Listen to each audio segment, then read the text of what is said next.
E daqui a pouquinho vamos falar das coisas boas de Minas, que estão dentro daquela cestinha ali, mas pra gente passar pra lá, deixa só eu voltar numa coisa que eu lembrei aqui agora, que tem a ver com a gente estava falando de como provavelmente se darão as eleições no ano que vem, que é com várias pessoas, com vários candidatos mais à direita disputando, né?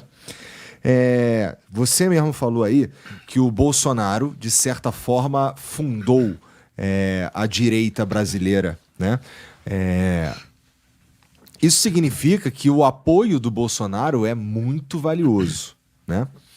E aí a gente tem aquela questão que cara, será que a família Bolsonaro está disposta a... Porque o que acontece? Não sendo um Bolsonaro candidato à presidência da República, ao apoiar o Zema, por exemplo, e o Zema se torna presidente da República, e ele passa então, e vamos dizer que faça um bom trabalho, você passará a ter certo domínio sobre essa massa eleitoral por conta do que você conseguiu fazer, por exemplo, vamos dizer. Então eu suponho que existe um pé atrás ali para apoiar o candidato A ou B, e talvez por isso que até agora a gente não sabe claramente quem eles apoiariam, né? Isso, combinado com o fato de que a gente vai ter provavelmente mais de um nome de direita, não complica mais ainda? Assim, existe um esforço, como é que você vê que as coisas se formarão atrás do apoio do Bolsonaro? Isso é algo que tu tá planejando correr atrás, por exemplo? Ô Igor, eu e o presidente Bolsonaro sempre tivemos um relacionamento institucional, mas nunca fomos do mesmo partido, né? Em 2018, quando eu disputei o governo de Minas Gerais, no primeiro turno eu apoiei um outro candidato, que era do meu partido. O mesmo aconteceu em 2022. Meu partido tinha candidato a presidente, mas tanto no segundo turno de 18 e também no segundo turno de 22 eu apoiei o presidente Bolsonaro. Lembrando que nós temos algo em comum que nos aproxima, que tanto ele quanto eu não acreditamos nas propostas do PT. Tá. Entendeu? Eu vejo qualquer outro partido lá como melhor do que o PT e ele a mesma coisa. Então isso nos aproxima. E em 2022 nós tivemos um fato que foi ele inclusive ter um candidato do partido dele ao governo de Minas. Entendeu? Que é natural, já que é do governo dele. Exatamente, do partido dele, Mas o candidato dele não ganhou, eu ganhei em primeiro turno e no segundo turno eu apoiei ele. Então, em política, essas coisas são comuns, né? Ele não se manifestou, nem sei se vai se manifestar sobre estar apoiando alguns dos candidatos de direita, e é lógico que aquele que ele apoiar tem mais chance. Vai ter um número significativo, né, de apoiadores, de votos, e aumenta a sua chance, sim. Então, isso vai depender muito dele.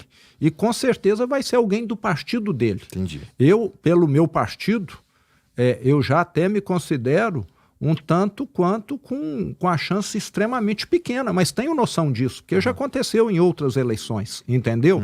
Mas isso não impede a minha caminhada de continuar e de, num segundo turno, todos estarem juntos. Entendi. E o que tem de bom lá em Minas, cara? O que tem dentro dessa cestinha aí, cara? Vamos... Cadê? Bota aqui. Eu também não tive tempo de ver hoje lá, não. Mas então vamos ver, pô. Só sei que são produtos de Minas. Ó, o brasileiro precisa saber, o Rio Grande do Sul produz muito vinho, mas os vinhos que mais têm ganhado prêmios aí no Brasil são os mineiros. Aí, olha isso. Eu gosto de um vinho, hein? Aqui no sul de Minas, na região de Andradas, de Caldas. Cachaça, todo mundo sabe que as melhores cachaças de Minas são lá de Salinas, norte de Minas, né? Tá aí, esse aí já é mais conhecido, é mais novidade. Aí, ó, tem um monte de cachaça aqui. Café. Deixa eu te contar um caso aqui. Conta aí. 3 anos atrás... Aproveita e fala no microfone. Estou falando longe aqui. 3 anos atrás, 4, nós tivemos um produtor de café lá que teve uma colheita excepcional, de altíssima qualidade. Ele vendeu a saca dele, a produção dele, por R$63 mil a saca. Isso é quase que o pó de café ser quase que igual um pó de ouro. R$63 mil a saca. A saca. O preço normal hoje está 1.700 aproximadamente, para você ver. Então nós estamos falando aí que é 40 vezes mais. Que é isso? Vamos aqui? pegar os outros aí. Isso aqui é tá com cara de um docinho esse daqui. Hein? Bora ver. Isso daqui tudo produzido no interior de Minas? Tudo no interior. Tá. Já que a capital nossa produz só produtos industrializados. Né? A Belo Horizonte, a produção agrícola é quase que nula. Esse aí é bandeirinha de Minas. Bandeirinha de Minas, exato. Tá aí para você. Maneiro. E esse aqui é novidade. Esse aqui acho que nem você, quem está nos acompanhando aí, conhece. O que será? Vamos ver. Esse aí é um azeite, mas ele não é feito de oliva. Olha aí de que ele é feito. Azeite de abacate. Abacate é uma oliva gigante. Já tive lá na produção, nessa indústria, e um abacate excelente. E eles estão produzindo agora sabonete. Também sabonete e cosméticos de abacate. Vou ficar com a pele boa. Produzido com puro azeite de abacate, sem adição de corante. Pô, legal, cara. Obrigado pelos presentes. Valeu. Eu gosto quando você vem aqui, pô, traz uns presentes gostosos. E vou te entregar também, ó. Eu sou de uma família que veio da Itália sem nada, para trabalhar nas lavouras de café, substituindo escravo ali na região de Ribeirão Preto. E o meu pai sempre gostou muito de colecionar as fotos antigas, de pegar depoimento dos familiares. Então, há uns anos atrás, nós escrevemos um livro que dá para você ler em 3, 4 horas, tem muita fotografia aí, que conta a história nossa dessa jornada da Itália aqui para o Brasil. A história de um nome, Zema. E uma coisa que eu tenho muito orgulho, ô Igor, é o seguinte: a minha família chegou aqui para trabalhar na enxada, nunca dependeu do governo, nunca vendeu, prestou serviço para o governo, eventualmente vendia lá uma gasolina, uma peça, né? Lógico, a gente estava lá no comércio, mas nunca teve essa dependência e nunca precisou dar o tombo, prejudicar em ninguém para poder prosperar. Então hoje a nossa empresa está lá, já tem mais de 100 anos, emprega mais de 5 mil pessoas diretamente, sem considerar os indiretos, e nunca teve nenhum vínculo com o Estado, nesse sentido aí. Quem começou foi teu avô? Meu bisavô. Tá. Mas o negócio, resumidamente, é o seguinte: nós sempre fomos concessionários de veículo, desde o início, peça, combustível. Meu pai fez o negócio crescer, comprou mais postos, mais concessionárias, e eu comecei meio que uma vertente nova, que foi as lojas de varejo. Meu pai queria que eu fosse trabalhar com ele em concessionária de veículos. Eu não me adaptei à concessionária. Eu falei que queria ter mais autonomia, liberdade. Você tinha quantos anos?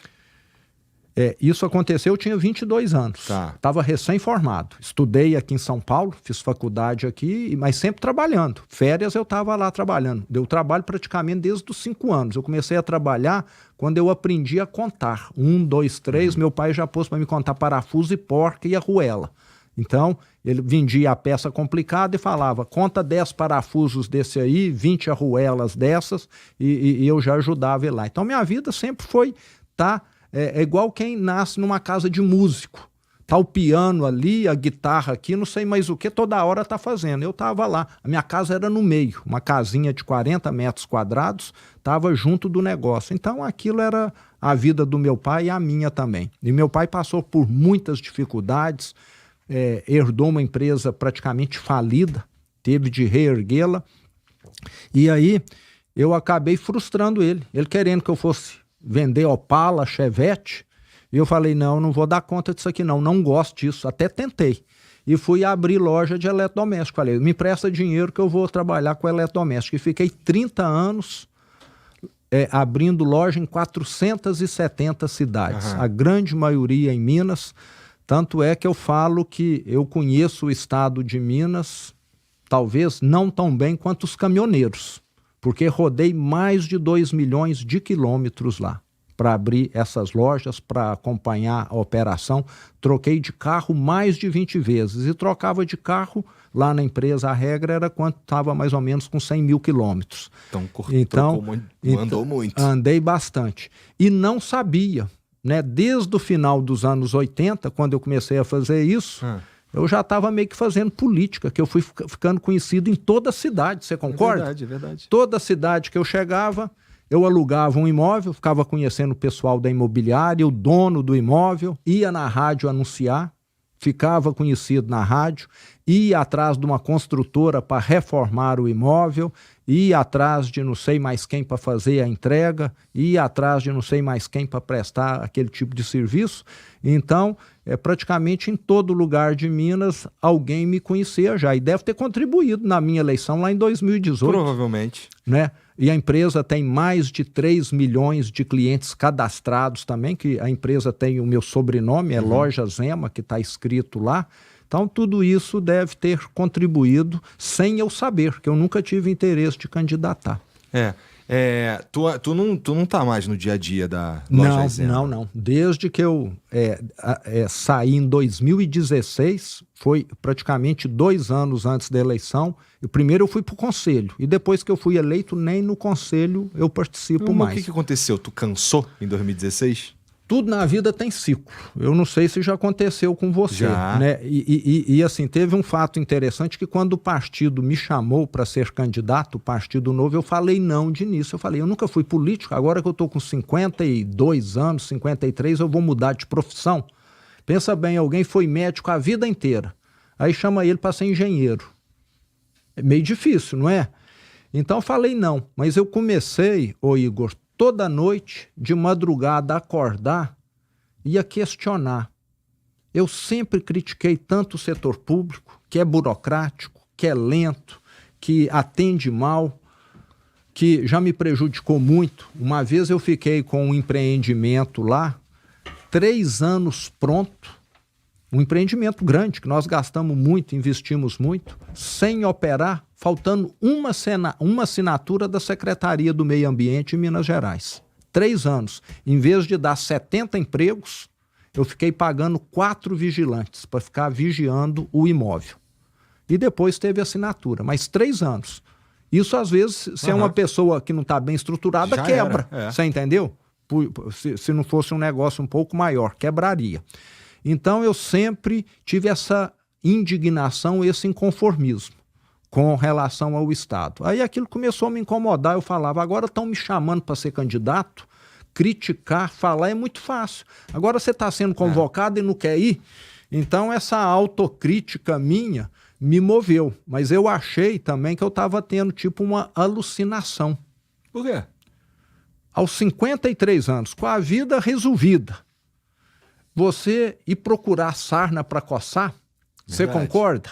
Não é? Eu acho que eu teria ficado em casa. E você começa a duvidar até da sua sanidade, né? Mas aí eu fui, eu não comentei aqui, mas eu fiz psicanálise uns 20 anos. Sério? Sério. E aí eu fui na psicóloga e falei, eu tô pretendendo ser candidato, tô pensando assim assado, mas eu tô desconfiado que eu posso estar tendo uma alucinação. Quero que você me faça um diagnóstico aqui. Ela fez um punhado de perguntas, aprofundou na questão e falou, não, você não está tendo alucinação, não. Você está normal, pode levar adiante aí o seu projeto. Porque tem hora que a gente cisma com algumas coisas, acha que está certo, acha que está ajudando e às vezes pode estar atrapalhando, não é? Então é bom sempre você escutar os outros. Então eu sempre tive essa visão aí de antes de decidir, sei que muitas vezes a decisão é minha, você está escutando as partes envolvidas para poder melhorar a qualidade da decisão. Você acaba errando um pouco menos. Teus filhos trabalham na empresa? Eu tenho uma filha que é da área artística, fez cinema aqui na FAAP em São Paulo e está fazendo mestrado nessa área lá em Londres. Legal. Até ela forma o ano que vem, eu vou ter de ir lá na formatura dela. Então, ela não tem nada a ver com atividade muito empresarial, né? Ela dedica essa área. E eu tenho um filho que fez poli aqui na USP, em São Paulo, e que trabalha numa startup, na Quinto Andar. Tá. Sabe?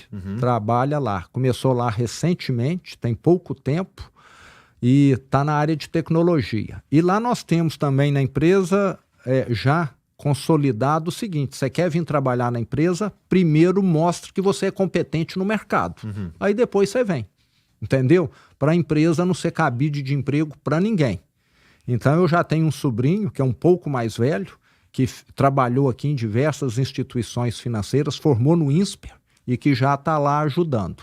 Entendi. Então eu já tenho um sobrinho que já passou pelo teste e que hoje já está fazendo um bom trabalho lá. Então lá a gente quer gente boa. E não é porque é da família que vai ser privilegiado, não. Às vezes é melhor ser acionista só do que entrar e ser um executivo que não está contribuindo, ou que pode até atrapalhar o negócio. Concordo. Entendi. Então, o nepotismo lá é com método, não é? O Aí já não é nepotismo mais, é profissionalismo, você concorda? É importante ter gente da família, porque quem é da família parece que representa o negócio de uma forma diferente do que só o profissional. E nós temos casos de empresas que se profissionalizaram e que não deram certo. Não é porque profissionaliza que vai dar certo, não.